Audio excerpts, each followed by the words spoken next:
ഈശോയിൽ ഏറ്റവും സ്നേഹം നിറഞ്ഞവരെ, ദൈവകൃപയുടെ 365 ദിവസങ്ങളെന്ന സമ്പൂർണ്ണ പരിശുദ്ധ ബൈബിൾ വായന ശുശ്രൂഷയിലേക്ക് ഏറ്റവും സ്നേഹപൂർവ്വം സ്വാഗതം ചെയ്യുന്നു. ഇന്ന് 53-ാം ദിവസം. ജോഷയുടെ പുസ്തകം 4 മുതൽ 6 വരെയുള്ള അധ്യായങ്ങളാണ് ഇന്ന് നമ്മൾ വായിച്ച് ധ്യാനിക്കുന്നത്. ജെറീക്കോയുടെ പതനം, റാഹാബ് എന്ന വേശ്യ ദേശം ഒറ്റുനോക്കാൻ വന്ന ചാരന്മാരെ സംരക്ഷിക്കുകയും അതുവഴി അവൾ രക്ഷാകര ചരിത്രത്തിന്റെ ഭാഗമായതെല്ലാം നമ്മൾ വായിച്ച് ധ്യാനിക്കുന്നു. പരിശുദ്ധാത്മാവിന്റെ നിറവാൽ ഈ ജീവന്റെ വചനഭാഗം വായിക്കാനും ഉൾക്കൊള്ളാനും ദൈവം നമ്മളെല്ലാവരെയും സമൃദ്ധമായി അനുഗ്രഹിക്കട്ടെ. ഈശോ മിശിഹായ്ക്ക് സ്തുതിയായിരിക്കട്ടെ. ജോഷുവയുടെ പുസ്തകം 4-ാം അധ്യായം. സ്മാരകശിലകൾ സ്ഥാപിക്കുന്നു. ജനം ജോർദാൻ കടന്നു കഴിഞ്ഞപ്പോൾ കർത്താവ് ജോഷുവയോട് അരുളി ചെയ്തു, ഓരോ ഗോത്രത്തിൽ നിന്ന് ഒരാളെ വീതം ജനത്തിൽ നിന്ന് 12 പേരെ തിരഞ്ഞെടുക്കുക. അവരോട് പറയുക, ജോർദാന്റെ നടുവിൽ പുരോഹിതന്മാർ നിന്നിരുന്ന സ്ഥലത്ത് നിന്ന് 12 കല്ല് കൊണ്ടുവന്ന് ഇന്ന് രാത്രി നിങ്ങൾ താവളമടിക്കുന്ന സ്ഥലത്ത് സ്ഥാപിക്കണം.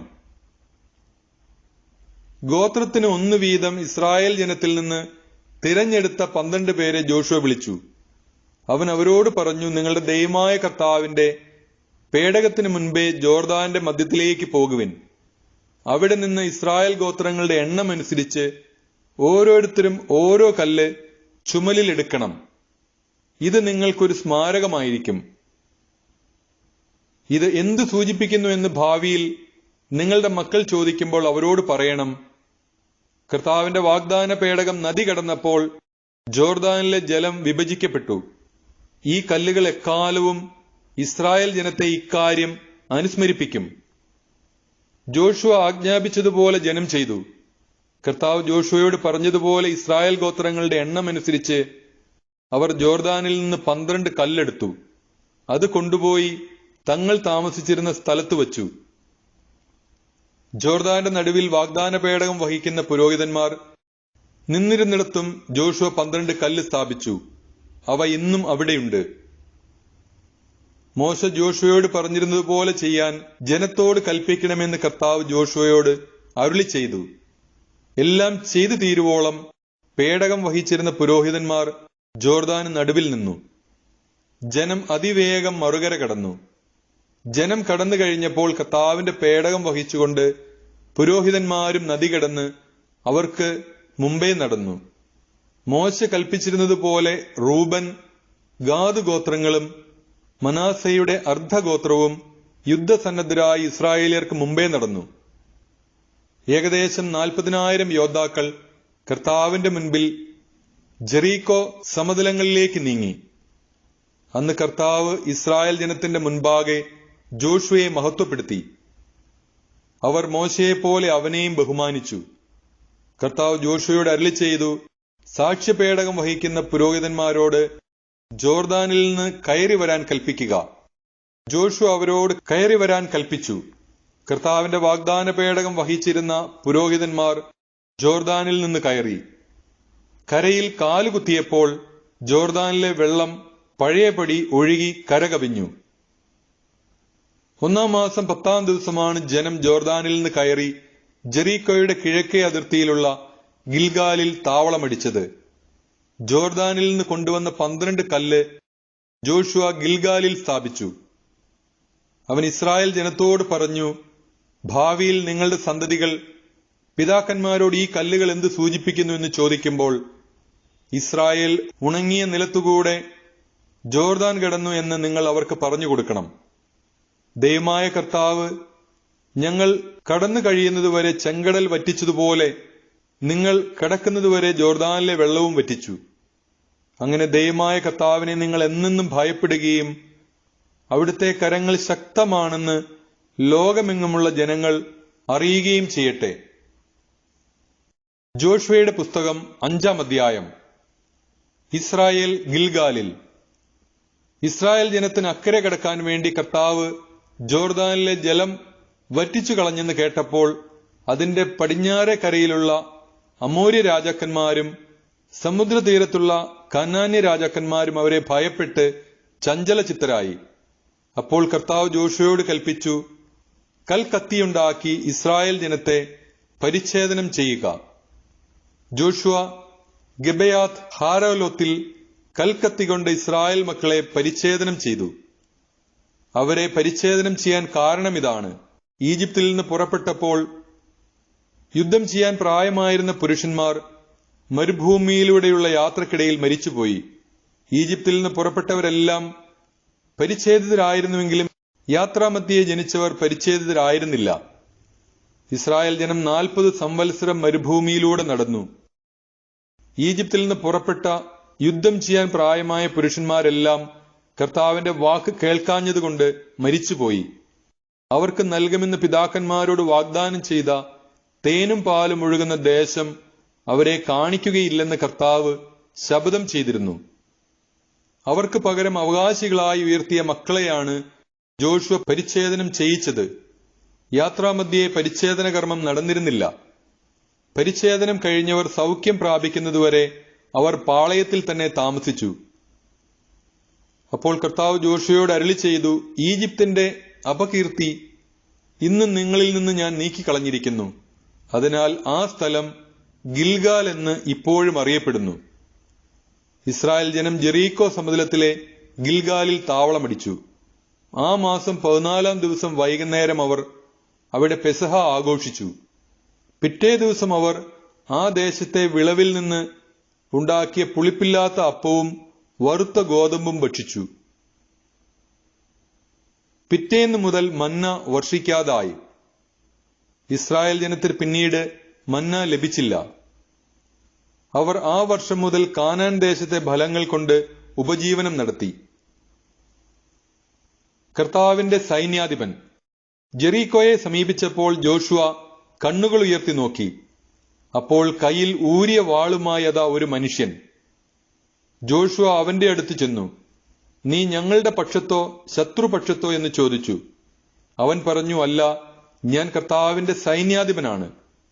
ജോഷുവ സാഷ്ടാംഗം പ്രണമിച്ച് അവനോട് ചോദിച്ചു, അങ്ങ് ഈ ദാസനോട് കൽപ്പിക്കുന്നത് എന്താണ്? കർത്താവിന്റെ സൈന്യാധിപൻ പറഞ്ഞു, നിന്റെ പാദങ്ങളിൽ നിന്ന് ചെരുപ്പ് അഴിച്ചു മാറ്റുക.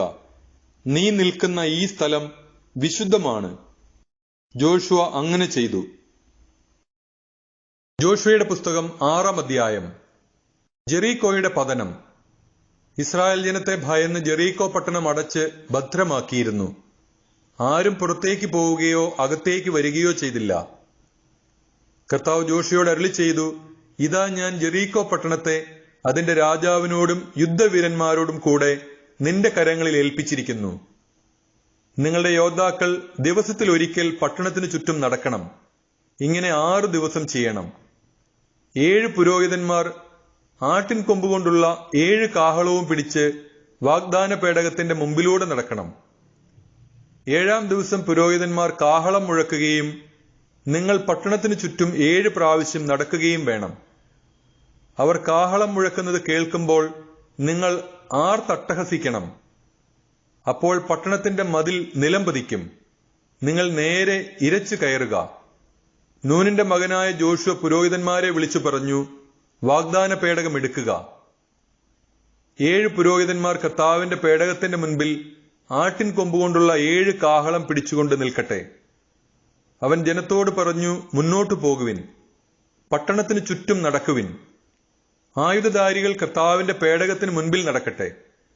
ജോഷുവ കൽപ്പിച്ചതുപോലെ 7 പുരോഹിതന്മാർ ആട്ടിൻ കൊമ്പുകൊണ്ടുള്ള കാഹളം മുഴക്കിക്കൊണ്ട് കർത്താവിന്റെ മുൻപിൽ നടന്നു. കർത്താവിന്റെ വാഗ്ദാന പേടകം അവർക്ക് പിന്നാലെ ഉണ്ടായിരുന്നു. ആയുധധാരികൾ കാഹളം മുഴക്കുന്ന പുരോഹിതരുടെ മുൻപിലും ബാക്കിയുള്ളവർ വാഗ്ദാന പേടകത്തിന്റെ പിന്നിലും നടന്നു. കാഹളധ്വനി സദാ മുഴങ്ങിക്കൊണ്ടിരുന്നു. കൽപ്പന കിട്ടുന്നതുവരെ അട്ടഹസിക്കുകയോ ശബ്ദിക്കുകയോ അരുതെന്നും കൽപ്പിക്കുമ്പോൾ അട്ടഹസിക്കണമെന്നും ജോഷുവ ജനത്തോട് പറഞ്ഞു. അങ്ങനെ കർത്താവിന്റെ പേടകം പട്ടണത്തിന് 1 പ്രാവശ്യം പ്രദക്ഷിണം വെച്ചു. അവർ പാളയത്തിലേക്ക് മടങ്ങി രാത്രി കഴിച്ചു.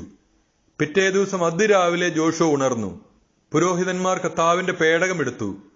7 പുരോഹിതന്മാർ ആട്ടിൻ കൊമ്പുകൊണ്ടുള്ള 7 കാഹളങ്ങൾ സദാ മുഴക്കിക്കൊണ്ട് കർത്താവിന്റെ പേടകത്തിന് മുൻപേ നടന്നു. ആയുധധാരികൾ അവർക്ക് മുമ്പേയും ബാക്കിയുള്ളവർ വാഗ്ദാന പേടകത്തിന്റെ പിമ്പേയും നടന്നു. കാഹളധ്വനി സദാ മുഴങ്ങിക്കൊണ്ടിരുന്നു. 2-ാം ദിവസവും അവർ പട്ടണത്തിന് പ്രദക്ഷിണം വയ്ക്കുകയും പാളയത്തിലേക്ക് മടങ്ങുകയും ചെയ്തു. 6 ദിവസം ഇങ്ങനെ ചെയ്തു.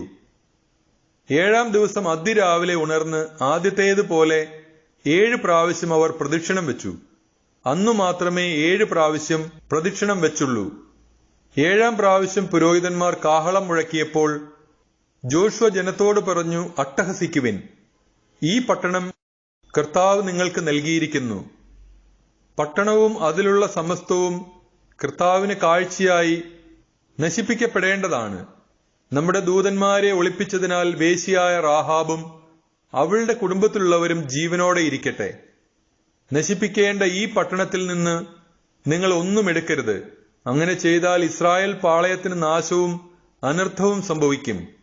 എന്നാൽ വെള്ളിയും സ്വർണവും പിച്ചളയും ഇരുമ്പും കൊണ്ട് നിർമ്മിതമായ പാത്രങ്ങൾ കർത്താവിന് വിശുദ്ധമാണ്.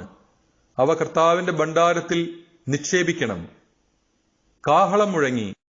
കാഹളധ്വനി കേട്ടപ്പോൾ ജനം ആർത്തട്ടഹസിക്കുകയും മതിൽ നിലംപതിക്കുകയും ചെയ്തു. അവർ ഇരച്ചു കയറി പട്ടണം പിടിച്ചെടുത്തു. അതിലുള്ള സമസ്തവും അവർ നിശേഷം നശിപ്പിച്ചു. പുരുഷന്മാരെയും സ്ത്രീകളെയും കുട്ടികളെയും വൃദ്ധന്മാരെയും ആടുമാടുകളെയും കഴുതകളെയും അവർ വാളിനിരയാക്കി. ദേശനിരീക്ഷണത്തിന് പോയ ഇരുവരോടും ജോഷുവ പറഞ്ഞു, നിങ്ങൾ ആ വേശ്യയുടെ വീട്ടിൽ ചെന്ന് അവളോട് സത്യം ചെയ്തിരുന്നതുപോലെ അവളെയും കുടുംബാംഗങ്ങളെയും പുറത്തു കൊണ്ടുവരുവിൻ. ആ യുവാക്കൾ അവിടെ ചെന്ന് റാഹാബിനെയും അവളുടെ മാതാപിതാക്കളെയും സഹോദരരെയും ബന്ധുജനങ്ങളെയും കൊണ്ടുവന്ന് ഇസ്രായേൽ പാളയത്തിന് പുറത്ത് താമസിപ്പിച്ചു. പിന്നീട് അവർ ആ പട്ടണവും അതിലുള്ള സമസ്തവും അഗ്നിക്കിരയാക്കി. പിച്ചളയും ഇരുമ്പും കൊണ്ടുണ്ടാക്കിയ പാത്രങ്ങളും സ്വർണവും വെള്ളിയും അവർ കർത്താവിന്റെ ഭണ്ഡാകാരത്തിൽ നിക്ഷേപിച്ചു. വേശ്യയായ റാഹാബിനെയും അവളുടെ പിതൃഭവനത്തെയും വസ്തുവകകളെയും ജോഷുവ സംരക്ഷിച്ചു. എന്തെന്നാൽ ജെറീക്കോ നിരീക്ഷിക്കുന്നതിന് ജോഷുവ അയച്ച ദൂതന്മാരെ അവൾ ഒളിപ്പിച്ചു. അവളുടെ കുടുംബം ഇസ്രായേലിൽ ഇന്നുമുണ്ട്. ജോഷുവ അന്ന് അവരോട് ശപഥം ചെയ്തു പറഞ്ഞു, ജെറീക്കോ പുതുക്കിപ്പണിയാൻ തുനിയുന്നവൻ ശക്തൻ. അതിന്റെ അടിസ്ഥാനമിടാൻ ഒരുമ്പിടുന്നവന് അവന്റെ മൂത്ത മകനും കവാടങ്ങൾ നിർമ്മിക്കാൻ പരിശ്രമിക്കുന്നവന് അവന്റെ ഇളയ മകനും നഷ്ടപ്പെടും. കർത്താവ് ജോഷുവയോട് കൂടെ ഉണ്ടായിരുന്നു. അവന്റെ കീർത്തി നാട്ടിലെങ്ങും വ്യാപിച്ചു.